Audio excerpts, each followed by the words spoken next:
เดือนทางฤดูร้อนฝนเก็ม29 30บ้านเฮาค่ะ เสีย แล้วก็เลยมาเริ่มมากินข้าว ลูกเห็บตก กินก๋วยเตี๋ยวหิว โอ้ยอยากกินแกงเห็ดเพิ่ง ข้าวเช้าได้ข้าวเช้า เอาคือเยอะแล้วไปพูดมะฮุงเลยอันยุบอันนี้ล่ะอันแม่นตักเต็มโซนกับพอดีสูตรโซนนั่นแหละมีได้เบิดแดนน่ะจำ4-5 ค่ำก็แล้วล่ะข้าวเช้า อืม กินก็เอานั้นซื้อๆได้ กินเพื่อประทังชีวิต 3 โมงยังได้กินปันกิน4-5 ค่ำแล้วก็อยู่หรอกกินข้าวน่ะ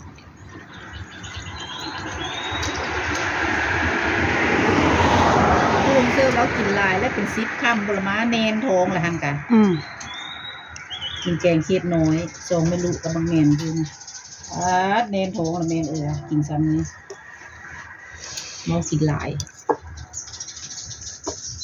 กินก๋วยเตี๋ยวเลยแม่เกดบอกมากินก๋วยเตี๋ยวกินก๋วยเตี๋ยวตาเมนแห้งได้แกงเลย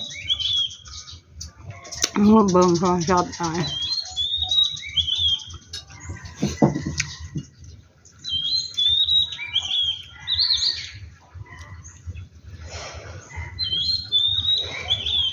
เป็นตายเฮ็ดเพิ่งตับเต่าออกอยู่ได้เนาะ นี่เป็นแกงเฮ็ดเพิ่งเสื้อเฮ็ดเพาะในจังมองเฮ็ดละโงกแม่โอ้ยแต่ละเสื้อ มันมานำไปแล้วมันแรงสอนลาละเอาเลยอย่าไปถูกอีแล้วเห่า เดือน7 เดือน8เนาะยังไม่ทันหอดมันก็ย่ามเฮาดำนาน มาพันมาเลยเอาเลยเอาแล้ว ดูน้องตื่นมาแล้ว บักบอกอ่ะ เพื่อว่า บักออก บักออก เอาบอกเขาช่วงอันเดียว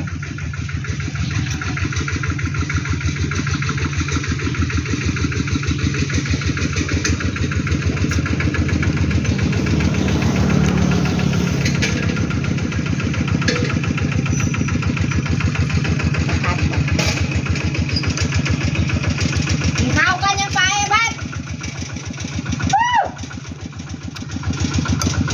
กินข้าวแล้วป่ะ ไม่ยินละ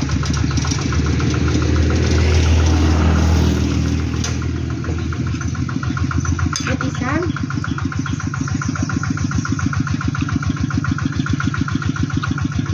ไหนลงมาเจ๊ ไม่กินข้าว แต่เดี๋ยวเอื้อนมาเอื้อนเดี๋ยว โอ้จะได้ เจ้าเบิร์นคอย ตอนคืออันผู้สาวได้ป่ะหน้าข่าวซะแต่ว่าไปลงเหมือนอันคือ เจ้าบ่เอิญคอยนะฮันนะ นะ เจ้าบ่เอิญคอย เงินอายุมนะ เจ้าส่วนขี่รถไปนะบ่ ยัน แม่นกับจ๊ะ เจ้าเอิญใจลง ของบ่ บ่ยังบ่ทันไปแล้ว ไปก็ว่า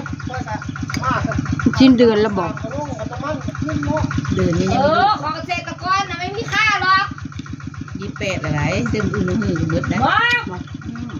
เด้อ เข้าไปเลยนะ คักไปหาคุณไปเอาสามคุณมาคุย อ๋อ เอาโลดเนี่ยยานเรามันมาแห้งมันนั้นโอ้ใครจะโลดบิดพอดีโอ้อันตรายใหญ่ครับ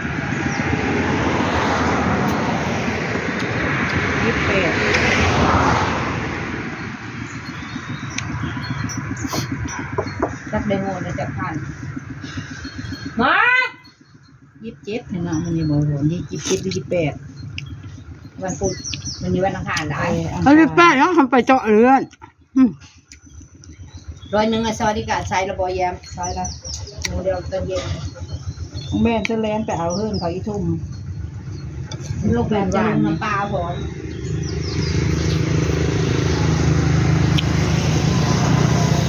ปุ๊มันใหญ่ยี่บ้มะพร้าวมันจ้ะผลโอ่งปุ๊เตอร์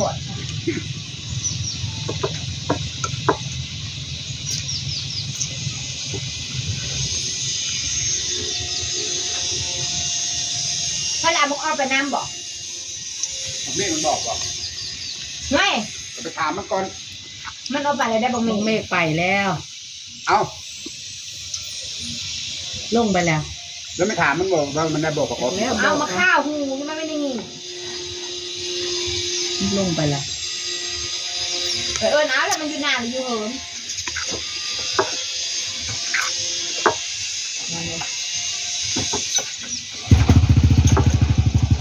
เอาเชอร์มาโหมาเลยเด้อ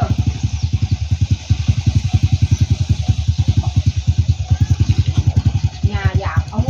เรียบร้อยแล้วแม่ก็ถ้าเดี๋ยวไปดิเอาดิงานใหญ่เอาอะไรงานต้นเขาเลยต้นแข็ง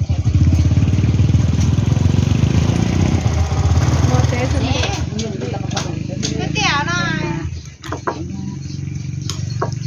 สีฟ้า แสบตา เรื่องนั้นหาเว้นตานะเจอที่อยู่เลย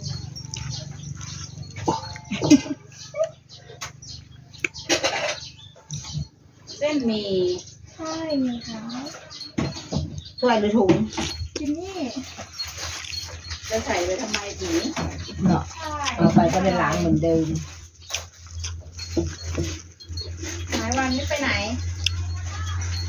พักหน่วย ขายอยู่2 มื้อ 3 มื้อเลยจ้ะ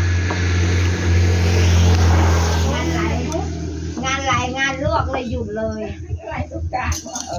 สุกการเดี๋ยวน้อยประทันงานบุ้มจะน้อยประงานโบสถ์อยู่ มันก็ขายแล้วเนาะ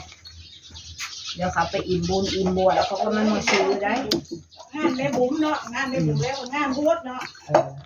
ไปตลอด ตอนนั้นก็สามเณรอีก สามเณรมาไปจะเอาบุญก็เอาบุญ สามสิบอยู่ได้ไหมดิสี่แถวสามคนขายค่ะ42แถวมือตาเหมือนขี้ฝุ่นเข้าเนี่ยจะเป็นรักตาย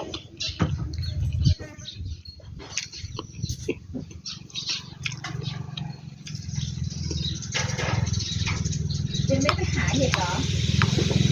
เห็ดอะไร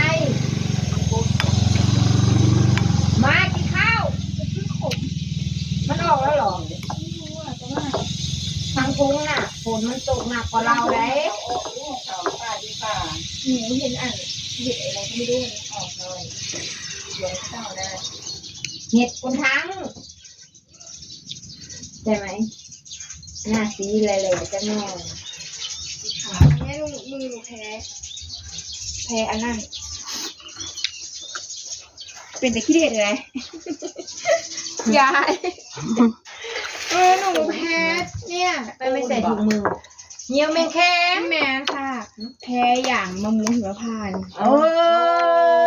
ด่า หนูไม่ได้ใส่ถุงมือ แนวนี้เราแม่นปีนั้นทั้งขั้นพ ห อ นูไม่รู้ว่าอัดหนูนี่ผู้จักเพราะที่แรกน่ะอุ้ยคิดว่ามันไม่แพ้อะไรประมาณนี้เนาะปรากฏว่าทำแล้วเนี่ย แม่นพัดโคแล้วไปแล้วมันเอาไปล้างเอามือล้างโล ใช่ หนูน่ะไม่ได้โค้คือหนูน่ะเอาไปแช่น้ำเขาบอกว่าอยู่ใน YouTube มันให้แช่น้ำแต่ว่าเบิ่งไม่จบเนาะมันต้องใส่ถุงมือเวลา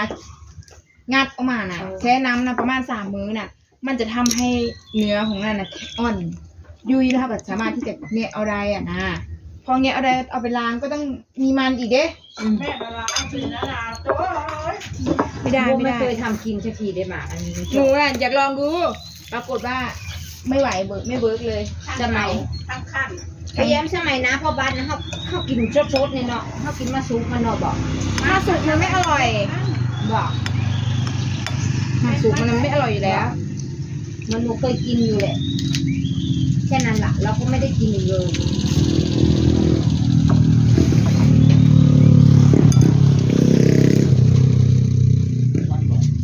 ไม่ยอดเราได้กินกับลาบแซ่บ ปลูกมันจ้าง ปลูกดู จ้าง ไม่มีส่วนย่างหรอกเจ้าต้องปลูกมันเล็มมันก่อน จ้างบ่ จ้างอะไรมัน3 โลเอง จ้างเนี่ย ไม่ได้มีเงินเยอะปะนั้น เหลือ40 บาท อู้เสียสยามมันจะเหลือ40 บาท ไม่ต้องเก็บไว้เล่นเยอะแยะหรอกเงินน่ะ